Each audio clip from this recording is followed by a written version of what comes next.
समाज जहाँ स्थिरता आ गई है और जहाँ विकास की गति अत्यंत मंद है, यदि वहाँ पे कोई एक सोसाइटी है जहाँ पे कोई विकास नहीं हो रही है, तो आप सोच लीजिए कि वहाँ पे वृद्धों की सबसे अधिक प्रतिष्ठा होती है। तो ऐसे समाज में वृद्धों का बोलबाला होता है, वृद्धों का डोमिनेशन होता है, जहाँ पे स्थिरता आ गई है। ऐसे समाज में वृद्धों का ही नेतृत्व होता है और उनका अनुभव ही समाज का मुख्य आधार होता है। चीन और भारत के समाज इसके उदाहरण हैं। तो लेखक कहते हैं ऐसे समाज का उदाहरण कहाँ कहाँ हमें मिल सकता है? चीन और भारत, क्योंकि हमारी संस्कृति बहुत पुरानी संस्कृति है, बहुत सारे बूढ़े बुजुर्ग यहाँ पे रहते हैं, हम परंपरा का अनुसरण करते हैं, इसीलिए हमारे समाज में इस प्रकार की चीज को हम देख सकते हैं। हमारे पूर्वजों का कहना है कि वह सभा ही नहीं जहाँ वृद्ध नहीं है। हमारे पूर्वज क्या कहते हैं? ऐसी कोई सभा समारोह, ऐसा कोई त्योहार उत्सव बिल्कुल हमारे देश में होना ही नहीं है जहाँ पे वृद्ध नहीं है। ऐसे समाज की शिक्षा प्रणाली में लोक परंपरा का बड़ा महत्व होता है। तो लोक परंपरा जहाँ पे वृद्ध होते हैं वो लोक साहित्य, लोक परंपरा, लोक से संबंधित कोई भी चीज को वो महत्व देते हैं। ठीक है, जैसे अभी आधुनिक काल के आप लोग अभी मोबाइल मोबाइल मोबाइल, जितना डिजिटल वर्ल्ड के पीछे आप लोग भागते हैं, उतने पुराने लोग उससे दूर, उससे कतराते हैं। नहीं भाई नहीं, मुझे नहीं चाहिए, मैं वो तो बिल्कुल ऑपरेट भी नहीं कर पाएंगे जो चीज़ें आप लोग करते हैं। तो आप में और उनमें कहीं ना कहीं वो जनरेशन गैप हो जाता है।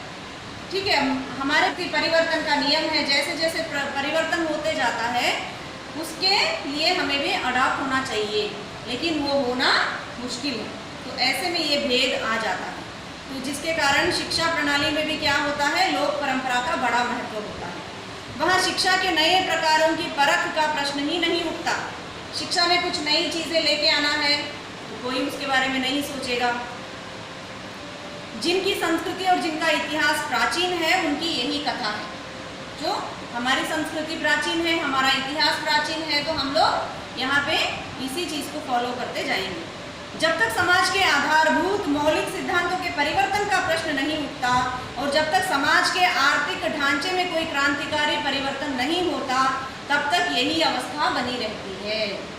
तो यहाँ क्या कहते हैं? जब तक जड़ को नहीं हिलाते हम लोग, ठीक है, जब तक मौलिक सिद्धांतों पर फाइनेंशियल इम्प्लीकेशंस कहीं जब तक नहीं होता है, तब तक ये परिस्थिति चलती रहती है।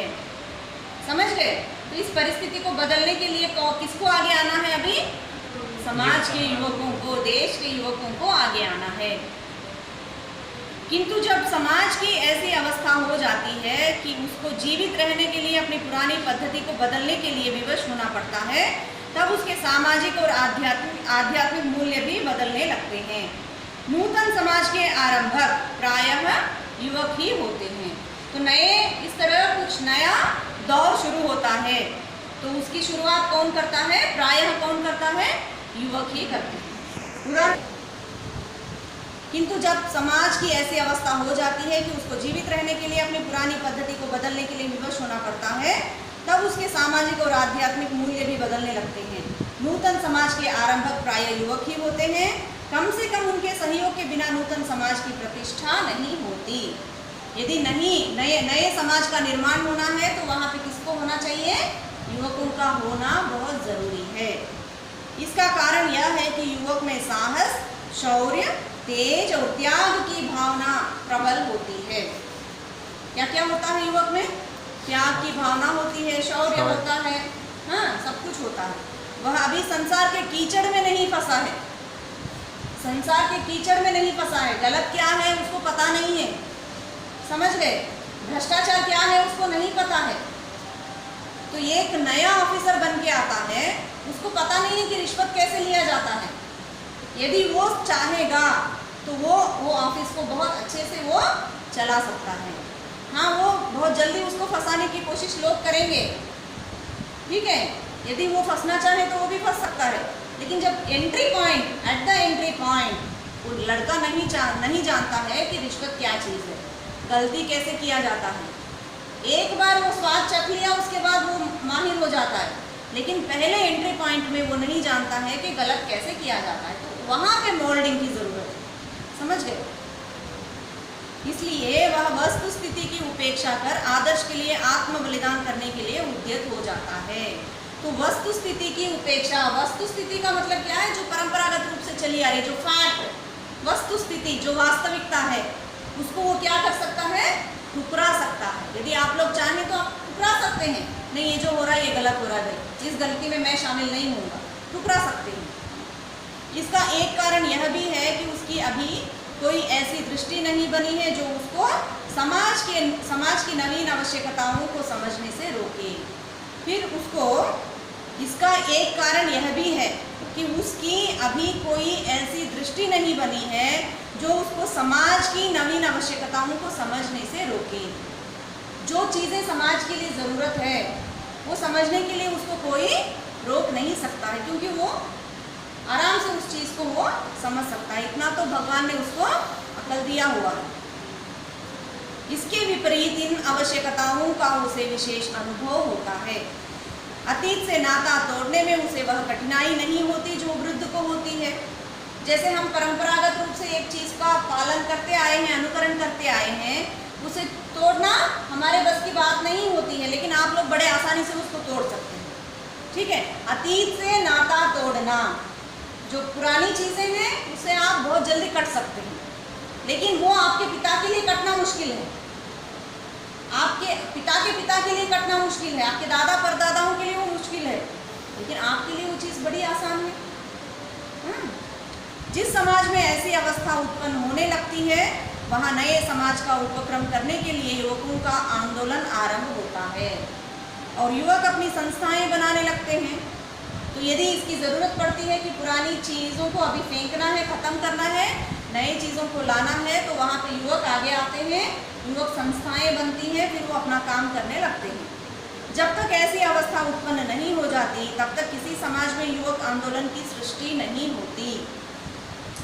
अब युवक भी जब तक ज़रूरत नहीं पड़ती है हम लोग कोई भी काम नहीं करते हैं। आवश्यकता आविष्कार की जननी है। जब हम रिसर्च करते हैं, एमफिल करते हैं, पीएचडी करते हैं, हमें सबसे पहला वाक्य सिखाया जाता है आवश्यकता आविष्कार की जननी है। जब तक आपको आवश्यकता नहीं पड़ती है कोई भी चीज़ हम नहीं करते हैं, किसी भी चीज़ के बारे में हम सोचते भी नहीं हैं।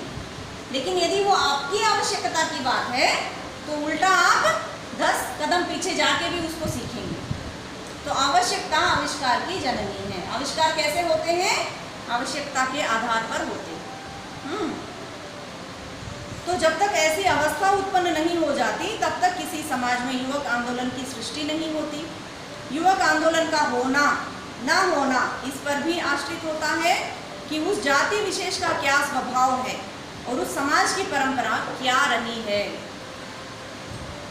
यदि लोग समय से सुधार करने के अभ्यस्त हैं और संकट की अवस्था को टालना जानते हैं तो युवक आंदोलन कदाचित ना भी हो, किंतु जो जाति क्रांति प्रिय है और जहाँ के समाज नेता काफ़ी दूरदर्शी नहीं है तथा अपने कट्टरपन के कारण समझौते के लिए तैयार नहीं हो जाते, वहाँ युवक आंदोलन और संगठन का होना अनिवार्य हो जाता है।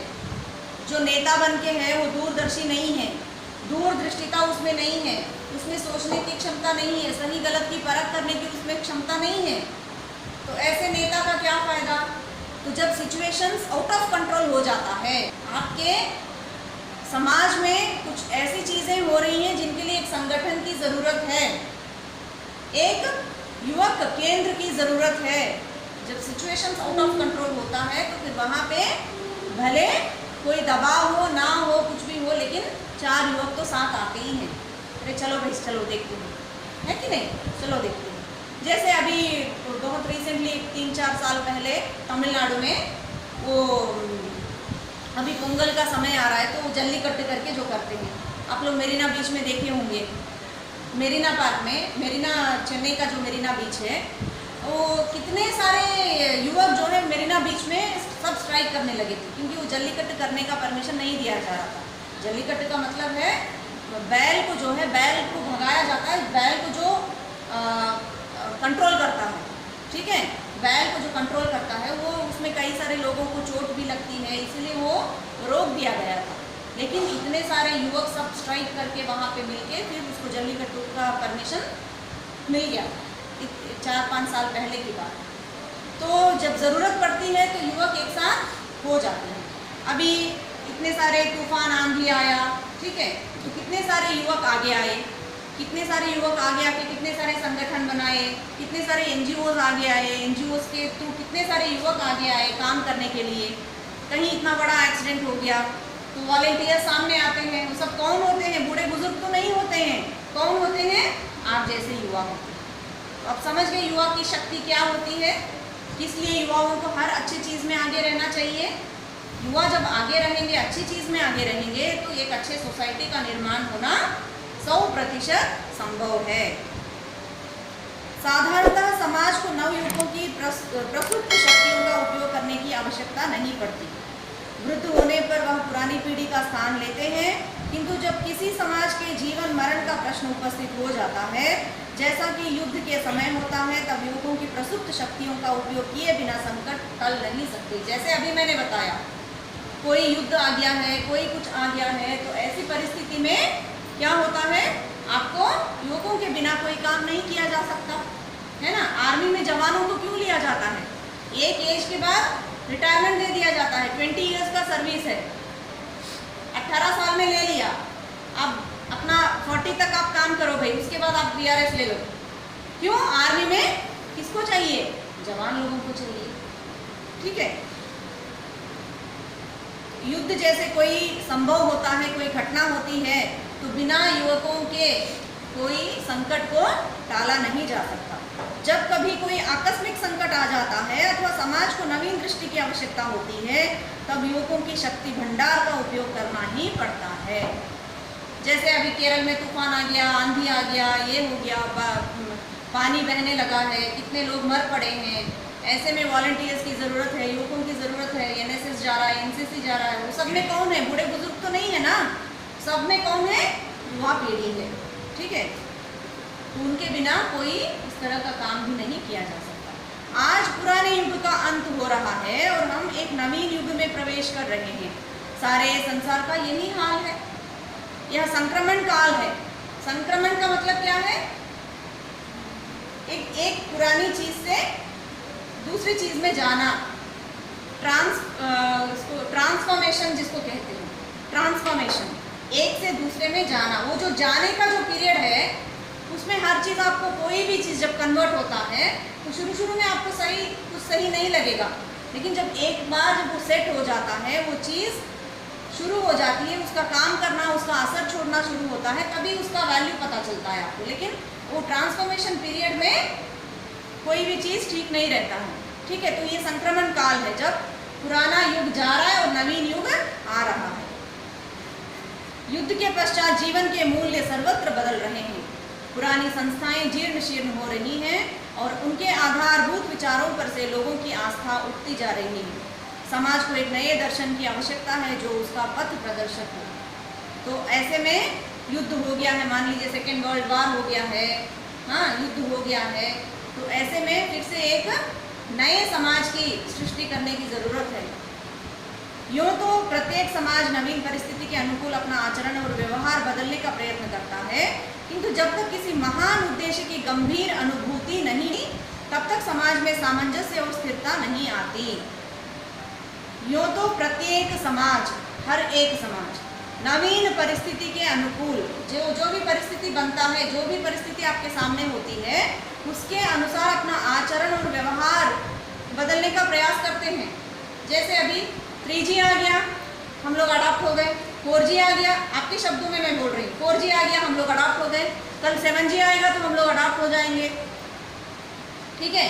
अभी फेसबुक का मेटो में बदल गया, वो हम लोग एक्सेप्ट कर लिए। 10 साल बाद फेसबुक ये बहुत कुछ नया नया देगा, हम लोग उसमें भी अडॉप्ट हो जाएंगे। कल आंधी था, कल इतना बारिश था, हम लोग अडॉप्ट हो गए। आज धूप है, हम लोग अडॉप्ट हो गए। जैसे जो परिस्थितियाँ बदलती हैं, उसके लिए हम लोग अपने आप को अडॉप्ट तो कर लेते हैं, तैयार हो जाते हैं। इस नवीन दर्शन में नवयुवकों को ही आस्था होती है। उन्होंने ही इन नवीन मूल्यों की सृष्टि की है और उन्हीं को उनके अनुसार जीवन व्यतीत करना है। यही कारण है कि हम सर्वत्र देखते हैं कि नवयुवक समाज का नेतृत्व करने आगे आ रहे हैं। नव समाज में जिसका इतिहास पुराना नहीं है, नवयुवकों का स्वागत होता है और वह शीघ्र ही अधिकारारूढ़ हो जाते हैं, किंतु पुरातन समाज में वृद्धों का वही पुराना स्थान अब भी चला आता है। तो नए ऐसा जब समाज बदलता है, नवीन परिस्थितियां आती है, तो युवक सामने आते हैं, उनका एक अपना संगठन हो जाता है, उनके अपने तौर तरीके हो जाते हैं। लेकिन पुराने संदर्भ में आप देखेंगे तो कितने ही सालों से वही एक प्रेसिडेंट रहा होगा, कितने ही सालों से वही एक क्या बोलते हैं आपका पटवारी या जो भी जिस तरह मतलब जो भी हेड है, मुखिया है, वो एक ही आदमी बन रहा होगा कितने ही सालों से, क्योंकि दूसरों को कोई मौका भी नहीं है और कोई आगे आना भी नहीं चाहते हैं। उसमें युवक के अधिकार स्वीकार नहीं किए जाते, इसलिए नवयुग के लाने में देर होती है। युवकों को अपनी कल्पना के बल से नई नीति बनाने का अवसर नहीं मिलता। तो जो पुरानी पीढ़ी के जो लोग होते हैं, वो नए लोगों के, अभी आप अपने घर में जाके आप इस मोबाइल का जो यूसेज है वो बताएंगे, आपके पिताजी उसको स्वीकार नहीं करेंगे। अरे छोड़ो ना वो सब, तुम तो जब देखो उसी में घुसे पड़े हो, है कि नहीं। उसके अंदर क्या चीज़ें हैं, एक मोबाइल का मैं बार बार इसलिए एग्जांपल दे रही हूँ कि वो आपके लिए आसानी से समझ में आएगा। यदि मैं बहुत दूसरे तीसरे एग्जांपल दूंगी तो आपको समझ में नहीं आएगा। तो पेरेंट्स, बड़े लोग, बुजुर्ग और बच्चों के, युवकों के बीच में जो दूरियां होती है वो आप लोग तय कर लीजिए किन किन बातों में वो दूरियां हो सकती हैं। तो पुराने लोग क्या करते हैं, जो नए युवक आके जो भी बोलते हैं उसको पुराने लोग बहुत आसानी से स्वीकार नहीं करते हैं। युवकों को अपनी कल्पना के बल से नई नीति बनाने का भी अवसर नहीं मिलता है कभी कभी, अतः उनका असंतोष बढ़ता है। तो युवक उदास हो जाता है, अरे मुझे तो कुछ करने का मौका ही नहीं मिल रहा है, और वह अपनी शक्तियों का उपयोग रचनात्मक कार्य में ना कर टीका टिप्पणी और आलोचना में ही नष्ट कर देता है। तो क्या करता है, उसको मौका नहीं मिल रहा है, अच्छा काम करने का मौका नहीं मिल रहा है, तो वो गलत रास्ते पे जाता है। इसीलिए कहा जाता है कि युवकों का जो गर्म खून है उसे सही मायने में सही रास्ते पर चलने के लिए जब तैयार होना है तब तैयार हो जाना है, नहीं तो वो रास्ता भटक जाएगा। यह ठीक है कि पुरानी परंपरा की रक्षा के लिए वृद्धों का रहना भी आवश्यक है, किंतु उनको यह स्वीकार करना चाहिए कि अब समय आ गया है जब उन्हें युवकों को जिम्मेदारी के पदों पर बैठाना है। तो बुजुर्गों को भी ये समझना चाहिए कि अभी उनका समय खत्म हो गया है, अभी नई पीढ़ी को आगे आने देने का मौका दिया जाना चाहिए। उन्हें युवकों को जिम्मेदारी के पदों पर बैठाना चाहिए। यदि युवकों का अधिकार स्वीकार कर लिया जाए तो इसके कई लाभ हैं। क्या क्या लाभ हैं, देखिए। पहली बात तो यह समझने की है कि जो आज अधिकारारूढ़ हैं उनका कर्तव्य है कि वे अपने उत्तराधिकारियों को आज से तैयार करें। तो बुजुर्गों को क्या करना चाहिए इसके लिए, अब मान लो मैं हेड हूँ, मैं एक गांव का मैं हेड हूँ, गांव की मैं मुखिया हूँ, तो मेरे बाद जो बनेंगे, मान लीजिए मेरा बेटा, ठीक है, उनको मुझे बचपन से ही सेवा भाव से तैयार करना चाहिए। समझ गए। तो पुरानी पीढ़ी को चाहिए कि नई पीढ़ी को उस तरह मोटिवेट करते रहें बचपन से ही। जो अधिकारारूढ़ हैं उनका कर्तव्य है कि वे अपने उत्तराधिकारियों को, उत्तराधिकारी उनके बाद जो आने वाले, आज से तैयार करें। अन्यथा इन वृद्धों के हट जाने पर उनकी जगह लेने वाले योग्य अनुभवी व्यक्ति ना मिलेंगे। सही बात है ना, सही बात है ना। कोई हट गया तो उनके बाद उनकी जगह पे कोई दूसरा जो स्थान लेगा उसी तरह का आदमी नहीं रहेगा। जितना अच्छा मैंने काम किया है, मेरे जितना काम दूसरा करने लायक यदि मैंने तैयार नहीं किया है तो आप में से कोई नहीं होंगे अच्छा काम करने वाले, क्योंकि मैंने तो किसी को कुछ बताया ही नहीं, मैं तो अपने में करता था, सब अच्छा होता था। ठीक है, तो पीढ़ी को तैयार करना बहुत ज़रूरी है। दूसरी बात यह है कि भारत के स्वतंत्र होने पर जो बड़ी जिम्मेदारी देश पर आ गई है उसका भार सहन करने की शक्ति कुछ वृद्धों को छोड़कर अन्य वृद्धों में नहीं है। वृद्धों में भी सारे वृद्ध निभा सकते हैं ऐसा नहीं है, कुछ वृद्ध ही निभा सकते हैं जिम्मेदारी। हर आदमी, हर बूढ़ा आदमी अच्छा नेता नहीं हो सकता, परंपरा की जानकार नहीं हो सकता। पुनः नूतन समाज की रचना करने और प्रचलित सामाजिक पद्धति को तोड़ने की युवक में सामर्थ्य है। जो समाज नया उपक्रम करना चाहता है और जिसको क्रांतिकारी परिवर्तन की आवश्यकता है, उसको युवक का सहयोग अवश्य चाहिए और यह सहयोग युवक के अधिकार को स्वीकार करके ही प्राप्त हो सकता है। तो युवकों को शामिल नहीं करेंगे तो कोई भी चीज़ों को हम बहुत अच्छे से नहीं कर सकते हैं। स्वतंत्र राष्ट्र के विद्यार्थियों को हड़ताल करते हम नहीं सुनते, उनको इसकी आवश्यकता नहीं होती। परतंत्र राष्ट्र के विद्यार्थी राजनीतिक आंदोलनों में खूब भाग लेते हैं। जो राष्ट्र पहले से स्वतंत्र है, इंडिपेंडेंट है, वहाँ पे आंदोलन करने की ज़रूरत नहीं होती। लेकिन जो परतंत्र है, जो गुलाम है, उनको वहाँ पे उनको आंदोलन करने की ज़रूरत होती है, क्योंकि उनकी जो मांगें होती हैं उसे कोई पूरा नहीं करता है। और मांग के लिए मुझे जो चाहिए उसके लिए मुझे लड़ाई, संघर्ष, आंदोलन करना ही पड़ेगा। उनको समय समय पर प्रदर्शन और हड़ताल करनी पड़ती है। राजा के अधिकारियों के साथ संघर्ष होने से उनको गोली भी खानी पड़ती है, कभी कभी ये सब भी होता है। ऐसे वातावरण में रहने से उनकी एक विशेष प्रकार की मनोवृत्ति बन जाती है। जब देखो मार पीट ये वो बोलने से युवकों का मन भी क्या हो जाता है, क्रांतिकारी, एकदम खून खराबा करने योग्य, दिमाग दूसरे तरीके से भी सेट हो जाता है। किंतु राष्ट्र जब स्वतंत्र हानिकारक सिद्ध होती है।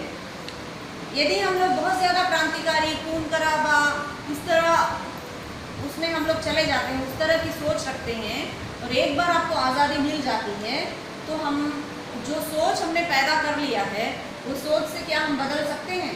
जो एक बार गुंडा बन जाता है वो यदि अच्छा आदमी भी बनना चाहता है तो भी लोग उसको बनने नहीं देंगे। एक बार जो आदमी चला जाता है तो जेल से बाहर आने के बाद वो अच्छा इंसान बनना चाहता है, लोग उसको बनने नहीं देंगे। ए वो देखो चोर जा रहा है, ए वो देखो उसने ऐसा किया था, बोलेंगे नहीं बोलेंगे लोग। इसीलिए हमेशा बुराई की तरफ जाना ही नहीं चाहिए। एक बार गलत रास्ते पर चले जाते हैं, वापस आना बहुत मुश्किल है। अच्छा रास्ता आपको बहुत दूर नजर आएगा। एक सिनेमा का एक उदाहरण, एक लेडी, एक टीचर अपने स्टूडेंट्स को, 5 लड़कियों को वो समझाती है, देखो जीवन कैसा है, हर कदम पर आपको सोने का सिक्का मिलेगा। हर कदम पर आप चल रहे हो, हर कदम पर आपको सोने का सिक्का मिलेगा। पहला सिक्का देखा, खुश हो गए, अरे सोने का सिक्का है भाई। आज के ज़माने में तो, आज के समय में तो सोने का कितना महंगाई बढ़ गया है। पहला सिक्का ले लिए आप, बस आपका जीवन वहीं खत्म, ठीक है। लेकिन आप उस सिक्के को उठाए, आपने देखा, आप उसको छोड़ दिए, आपको आपके दिमाग में बात आई, जब यहाँ पे एक एक सिक्का है तो मैं इसी रास्ते में चल के जाऊंगी तो आगे वहाँ पे बहुत ज़्यादा मुझे सिक्के मिल सकते हैं। तो ये एक एक सिक्के के लालच में यदि पड़ गए तो खत्म आपका जीवन। जीवन ऐसा है, आपको बहुत कुछ आपके जीवन में मिलना बाकी है। जीवन को समझिए आप, सिक्का नहीं। सिक्का क्या है? रास्ते में आने वाला कांटा है, बाधक है। आपके रास्ते में एक एक बाधक आ रहा है, कांटा आ रहा है। आप एक कदम बढ़ाना चाहते हैं, ठोकर लगी है आपको, ठोकर खाकर आप वहीं बैठ गए, आप फिर आगे अपना कदम नहीं बढ़ाते हैं, आप डर गए, बस आपका लाइफ खत्म। ओके। प्यार, सबसे बड़ा चक्कर कहाँ से आता है? गोल्ड कॉइन कौन सा है? प्यार है। गोल्ड कॉइन आपके लाइफ में कहाँ से आता है, कैसे रूप में आता है?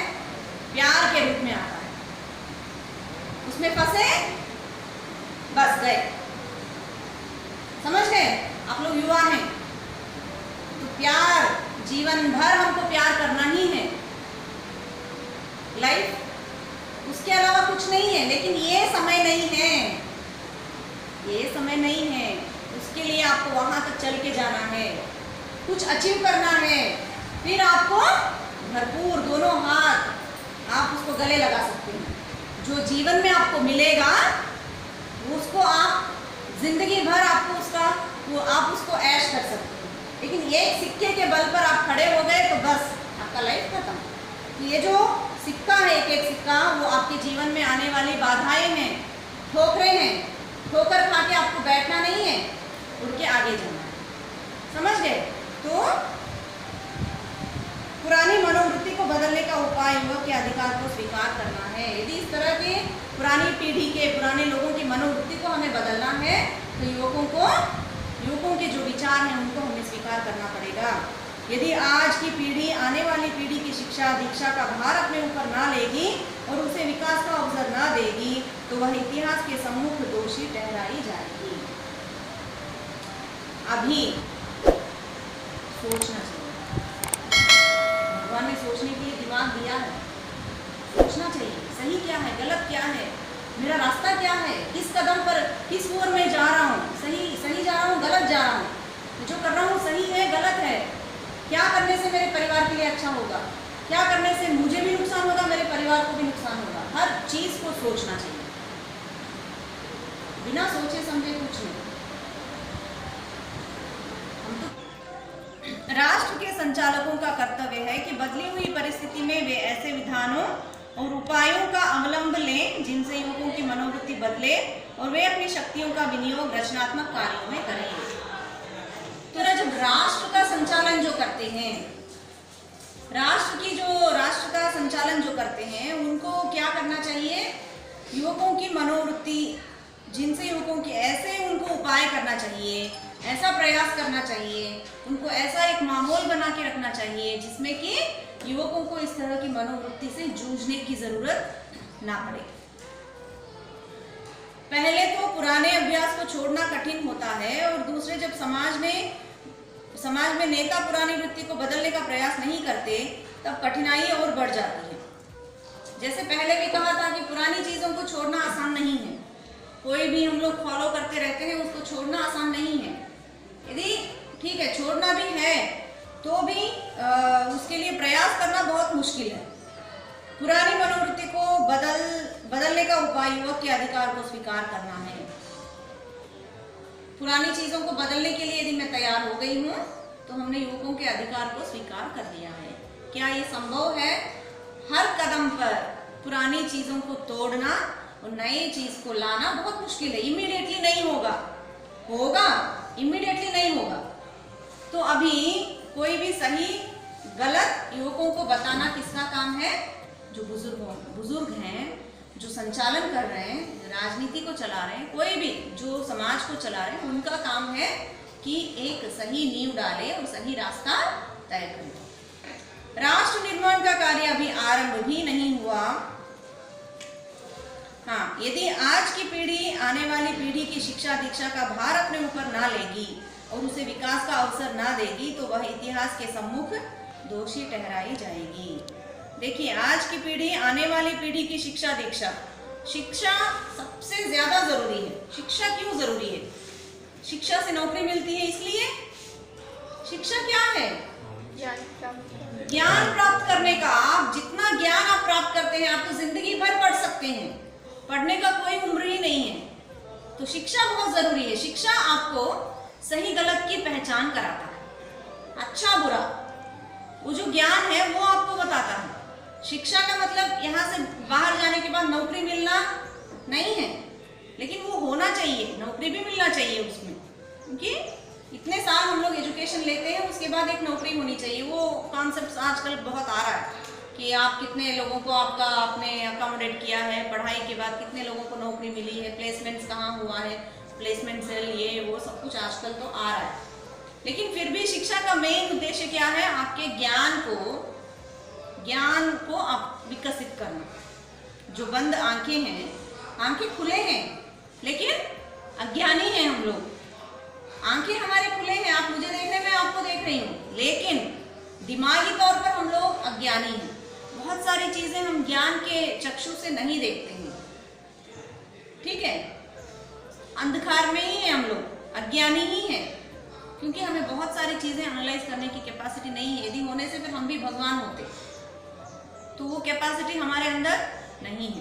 तो शिक्षा के लिए युवकों को सामने आना चाहिए। जैसे तो जब तक शिक्षा दीक्षा का भार अपने ऊपर ना लेगी और उसे विकास का अवसर ना देगी तो वह इतिहास के सम्मुख दोषी ठहराई जाएगी।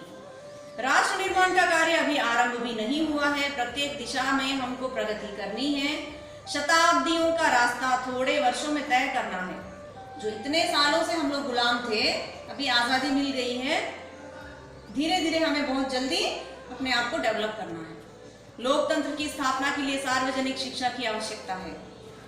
लोकतंत्र की स्थापना के लिए सार्वजनिक शिक्षा, सार्वजनिक मतलब सर्वजन, सभी को शिक्षित करना जरूरी है, तभी तो लोग उन लोकतंत्र के वैल्यू को, महत्व को समझ पाएंगे। By the people, for the people, of the people, है ना, लोकतंत्र की बात है। किसने कहा था? माय डियर पॉलिटिकल, आपका ही सब्जेक्ट है। Abraham Lincoln. अब्राहम लिंकन ने कहा था by the people, for the people, of the people. ये क्या है? What is democracy?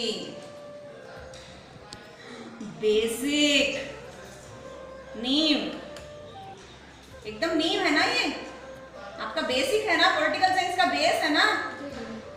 फिर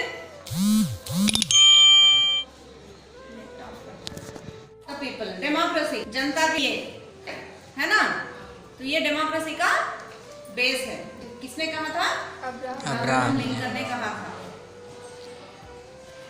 लोकतंत्र की स्थापना के लिए सार्वजनिक शिक्षा की आवश्यकता है। इसके लिए अस्पृश्यता का निवारण और जाति पांति के कठोर बंधनों का तोड़ना भी जरूरी है।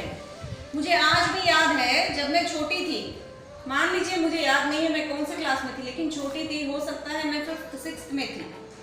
हमें एक काम दिया गया था स्कूल से, घर घर जाके हम लोग सेंसस के जैसा एक फॉर्म दिया गया था, वो फॉर्म को भरवा के हमको लाना था। एक काम हमको उस समय दिया गया था, शायद 6th या 7th में थी, याद नहीं। तो हमारे बहुत परिचित वहाँ पे एक कैस्ट होता है लंबानी, ठीक है, जैसे बंजारे जैसे होते हैं वैसे होते हैं लंबानी। तो वो तो गवर्नमेंट सर्वेंट थे, उनके हस्बैंड। जब मैं और मेरी फ्रेंड हम दोनों उनके घर गए तो फॉर्म भर रहे थे, तो उन्होंने पूछा था उस समय, कैस्ट वहाँ पे लिखा हुआ था वर्ड। आप लोग कहते हैं कि जाति नहीं होना चाहिए, जाति की बात नहीं करनी चाहिए, लेकिन हर कॉलम में, हर एप्लीकेशन फॉर्म में कैस्ट क्यों लिखा रहता है? इसको क्यों पूछा जाता है? सबसे पहले तो इसको हटाना चाहिए, कॉलम को ही हटाना चाहिए। मैं तो छोटी बच्ची थी उस समय, तो मैं ये सारी बातें बिल्कुल नहीं समझती थी, लेकिन वो आंटी ने जो बात कही वो आज भी मेरे दिमाग में है। ये तो हम लोग लिखने के लिए लिख सकते हैं कि अस्पृश्यता का निवारण और जाति पांति के कठोर बंधनों का तोड़ना भी जरूरी है। इसलिए सहयोग का प्रचार कर सामाजिक संबंधों को बदलना तथा नई आर्थिक पद्धति को प्रतिष्ठित करना नितांत आवश्यक है। सुंदर भविष्य के निर्माण के लिए आज सर्वसाधारण से त्याग की अपील करनी है, किंतु जब तक कोई ऐसा उद्देश्य समाज के सम्मुख नहीं रखा जाता जिसके लिए लोग श्रम करें, तब तक त्याग की आशा करना व्यर्थ है। क्या कहना चाहते हैं? सुंदर भविष्य के निर्माण के लिए, यदि सुंदर भविष्य का निर्माण करना है, आज सर्वसाधारण से त्याग की अपील करनी है। सामान्य जनता को भी त्याग करने की जरूरत है। अरे मुझे क्या पड़ा है, सब सरकार कर लेगा, सब सरकार कर लेगा। आप कौन हो? सरकार किससे बना है? आम आदमी से बना है। हम लोग वोट नहीं देंगे, क्या सरकार बनेगा? तो आम आदमी से, एक लोकतंत्र है, आम आदमी से सरकार बना है। हर चीज सरकार करेगा, सरकार करेगा। सरकार को तुमने बनाया ना। इंसान का भी तो एक कर्तव्य होता है कि नहीं? सिटीजन्स का भी कर्तव्य होता है। हर चीज हम गवर्नमेंट के ऊपर भी नहीं डाल सकते हैं। सुंदर भविष्य के निर्माण के लिए आज सर्वसाधारण से त्याग की अपील करनी है, किंतु जब तक कोई ऐसा उद्देश्य समाज के सम्मुख नहीं रखा जाता जिसके लिए लोग श्रम करें, तब तक त्याग की आशा करना व्यर्थ है। हर चीज के लिए कारण होना चाहिए। जब तक कारण नहीं है, कार्य नहीं है। तो इस प्रकार कोई कारण होता है, तभी लोगों से कह सकते हैं कि नहीं, आपको आत्म बलिदान देना है, आपको अपने आप को सामने लाना है। इन सब कामों के लिए युवक की आदर्श प्रियता, उसकी निर्भीकता मतलब भय बिना डरे, उसका साहस और उसकी लगन चाहिए। यह तभी हो सकता है जब हम युवक के अधिकार को स्वीकार करें। तो लेखक घुमा फिरा के कहाँ पे आते हैं? युवकों के अधिकार पर आते हैं। तो लेखकों को युवकों को ज्यादा से ज्यादा किस में आना चाहिए? पॉलिटिक्स में आना चाहिए। समाज को सुधारने के लिए आना चाहिए। बढ़िया सा NGO खोल के अच्छा काम करना चाहिए। यदि हम इस विषय में अपने कर्तव्य का पालन न करेंगे तो भय है कि हमारा युवक गैर जिम्मेदार ना हो जाए। विद्यार्थी समाज की उच्छृंखलता विदेशी शासन से लड़ने का एक अनिवार्य फल है। एक अर्थ में कांग्रेस कार्यकर्ता भी उच्छृंखल थे, किंतु स्वतंत्रता की जो कीमत हमको अदा करनी थी उसमें यह भी शामिल था। लेकिन अब समय आ गया है जब विद्यार्थियों को आत्मशासन के महत्व को समझाना चाहिए। आत्मशासन, डिसिप्लिन, ठीक है। डिसिप्लिन कमेटी की कॉलेज में क्या जरूरत है? आप लोग युवा हैं, यदि सेल्फ कंट्रोल, सेल्फ डिसिप्लिन है, फिर डिसिप्लिन कमेटी की कोई जरूरत ही नहीं है। डिसिप्लिन कमेटी घूमना फिरना, बच्चे कंट्रोल हैं कि नहीं है, हाँ कहाँ बात कर रहे हैं, कहाँ क्या कर रहे हैं, एक डिसेंसी होती है। अभी यहाँ पे कॉरिडोर में अभी बच्चे खड़े होके बात कर रहे थे, उनको पता है वहां पे भी क्लास चल रही है, यहाँ पे भी क्लास चल रही है। It is discipline. तो यहाँ नहीं खड़े होना है, जाना है यहाँ से। एक सोच अपने दिमाग में आना चाहिए, डिसिप्लिन है। यदि सारे युवक, सारे बच्चे डिसिप्लिन रहेंगे तो कोई भी कॉलेज में, कोई भी स्कूल में इस तरह की कोई डिसिप्लिन कमेटी की जरूरत ही नहीं होगी। हम लोग स्वशासित हैं। बच्चे हमेशा सोच के चलिए कि कोई भी चीज यहां से शुरू होती है, स्व से, अपने से। अपने से ही कोई भी चीज शुरू होती है, लेकिन हम हमेशा दूसरों के ऊपर आरोप लगाते हैं, दूसरों को ही ब्लेम करते हैं। लेकिन कुछ भी पहले अंतर मन में झांको, पहले अपने को देखो, स्व को देखो। मेरी क्या अच्छाइयां हैं, मेरी क्या कमियां हैं। जब मेरे कमियों का मुझे पता चलेगा, उसको कैसे सुधारना है वो मुझे पता चलेगा, उसके बारे में मैं सोचने लगूंगी।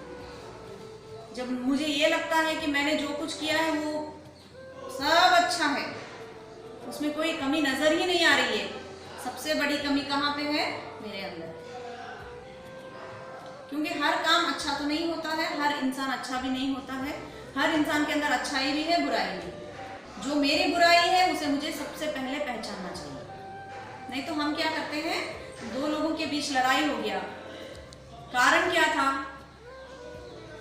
हम क्या बोलते हैं, अरे उसने शुरू किया, उसने शुरू किया, तुम उसको रोक तो सकते थे, तुमने भी क्यों भड़काया, तुम भी क्यों शुरू हुए। हम हमेशा उसने किया, उसने किया, उसने किया, उसने किया बोलते हैं। मैंने क्या किया? तो कुछ नहीं किया भाई, मैंने तो कुछ नहीं किया, है ना, मैंने कुछ नहीं किया। चोर भी क्या कहता है, अरे साहब मैंने कुछ नहीं किया।